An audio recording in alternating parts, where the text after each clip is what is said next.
안녕하십니까. 서울병원 성형외과의 조성태 원장입니다.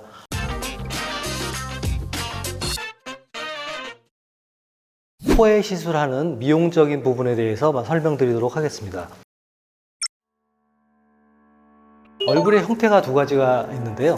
대개 이제 코가 아주 높고 크고 길고 낮고 옆이 좀 퍼져 있고 동글동글하고, 서양인의 얼굴이 이런 형태이고 동양인의 얼굴이 대략 이런 형태입니다. 양측의 경우에 수술하는 방법은, 서양인의 경우에는 이 부분을 잘라내는 비봉절제술과 절골술 해가지고 코를 좀 줄여주고 끝에 부분의 연골을 줄여서 사이즈를 좀 줄여주고, 대개 이 경우에는 뭐든지 깎아내고 잘라내고 좀 줄여놓고 좀 작게 만드는 쪽에 수술이 주가 되고, 이쪽에 동양인의 경우에는 낮은 코를 좀 높여놓고 뾰족하게 길고 느리는 방향으로 높이고 늘리고 길이를 만드는 그런 방향으로 이제 진행을 주로 하게 됩니다. 이게 보면 이쪽은 이쪽으로 가려고 그러고 이쪽은 이쪽으로 가려고 그러고 좀 그런 형태이죠. 저희 나라에서도 보통 이런 쪽의 수술이 주가 됩니다. 물론 이제 요즘 많이 서구화돼서 어떤 이런 형태를 가진 어린 친구들도 많이 있지만, 대개는 이제 동양인의 기본적인 형태를 가지고 있죠. 이런 부분을 올려주고 늘려주고 할 때 필연적으로 필요한 게 이 부분을 뭔가를 채워줘야 되거든요. 이 채워주기 위해서 필요한 게 결국은 모형물입니다. 동양인의 수술에서는 모형물이라든지 길이를 연장시켜서 유지시킬 만한 그런 것들이 필연적으로 많이 사용될 수밖에 없습니다. 따라서 이 모형물의 종류는 여러 가지로 나눌 수가 있는데요. 예를 들어서 이제 자가조직, 그 다음에 이제 완전 이물질, 이런 것들로 나눌 수가 있죠.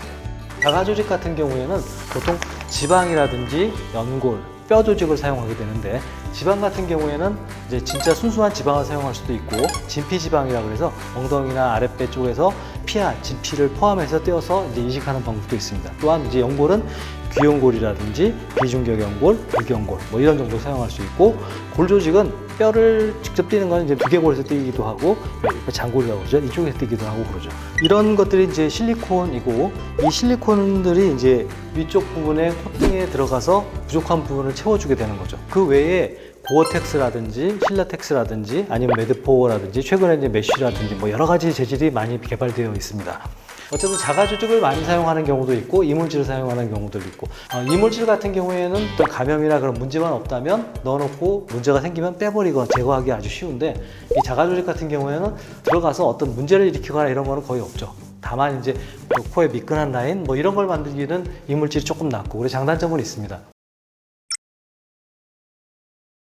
보통 수술의 시행은 이제 접근법이라고 제가 써놨는데, 코를 어떻게 수술하느냐 문제인데, 대개 보면 이제 콧구멍의 안쪽을 이렇게 절개를 해가지고 한쪽을 이제 들어가서 이제 코 수술하는 방법, 비개방형, 폐쇄형 뭐 이렇게 얘기하는데, 최근 같은 경우에 이렇게 해서 비주를 완전히 절개를 해가지고 이렇게 해서 완전히 피부를 들고 안쪽에 연골을 직접 보면서 수술하는 경우도 있습니다. 이런 경우를 이제 개방형이라고 얘기를 하고, 완전히 열어서 흉터라든지 이런 것들이 있을 찬스는 있지만 흉터에 대한 처치를 충분히 할 수 있고, 또한 열어서 정확한 수술을 할 수 있다는 게 더 장점이 되기 때문에 좀 개방형 수술이 최근에 좀 늘어나는 경향이 있는 건 맞습니다.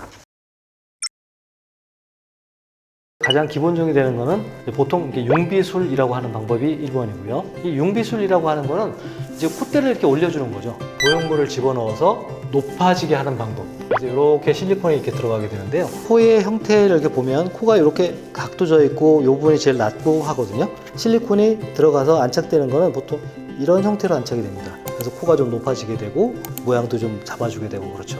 실리콘은 들어가서 이런 형태로 있다고 아시면 될 것 같습니다. 이 자리에 자가조직을 집어넣기도 하고, 또 인공진피, 그래서 이 이물질하고 자가조직 중간쯤 되는 이제 사체에서 세포 성분을 없애고 결합 조직만 가지고 얻어낸 것, 동종 이식 진피라고 하는데, 그것들을 여기다 넣어서 모양을 만들어서 융기되도록 이렇게 만들기도 합니다. 최근에는 콧대가 약간 휘어 있다든지 그런 부분을 이제 절골을 해서 콧대를 바로 맞춰주는 그런 수술을 콧대에서 많이 하기도 합니다. 정비술이라고 하는데요. 휜 코를 바로 잡아주는 수술도 이 콧대 부분에서 많이 진행되는 수술입니다. 두 번째는 좀 어려운 말로 비첨 성형술, 코끝을 말하거든요. 코끝이 넓거나 주저앉아 있거나 할 때 얘를 이제 오똑 세워주는 그 시술을 하는데, 이 비첨 바로 위에는 나비 연골이 두 개가 있습니다. 이 나비 연골이 좀 넓고 크면은 단면으로 보면 이렇게 누워 있는 애들을 이렇게 얘를 접어서 이런 식으로 쓰게 만들어 주는 거죠. 얘를 이렇게 이런 식으로 접어주게 되면 콧대가 이렇게 쓰니까 똑바라지고 넓어지면 뾰족해지고 이렇게 만들어주는 게 비첨 성형술이고 올려놓을 때 조금 더 강하게 올려놓고 싶을 때는 기둥을 이렇게 쓰기도 하는데 연고를 쓰기도 하고 메쉬라고 그래가지고 화합성 물질을 쓰기도 하고 요 위쪽에다가 이제 인공진피나 귀연골 같은 것들을 이렇게 중첩시켜서 이 부분이 좀 더 돌출되도록 만들기도 합니다. 보통 일반적으로 이제 미용 성형 수술 하면은 콧대를 올리고 코끝을 수술하는 웅비술하고 비첨 성형 수술을 같이 하는 거죠. 요 수술 이외에 이제 코에서 할 수 있는 다른 수술은 이 콧볼에 대한 수술이 있습니다. 콧볼이 이렇게 좀 넓다든지 콧구멍이 이렇게 넓게 있다. 뭐 이런 경우 같으면 이 부분을 이렇게 잘라가지고 이쪽 부분 이렇게 잘라내고 이 부분 이렇게 당겨서 꼬매주면은 콧구멍이 좀 작아지겠죠. 그래서 이렇게 수술하는 경우도 있고 이 두께만 많이 두껍다 그러면은 얘만 이렇게 해가지고 두께만 줄여보고 콧구멍 사이즈는 안 줄일 수도 있고 반대로 얘만 콧구멍 사이즈나 이렇게 줄이고 겉은 없애고 이렇게 수술할 수도 있고 그래서 여러 가지 방법으로 이 콧볼을 줄이는 방법이 시행되고 있습니다. 그 다음에 이제 또 요즘 들어서 좀 늘어나는 수술 중에는 이 콧볼이 밑으로 이렇게 쭉 처져 있는 경우가 있습니다. 얘가 이렇게 쭉 처져 있는 경우에는 예를 들어서 얘를 잘라내주는 수술도 있습니다.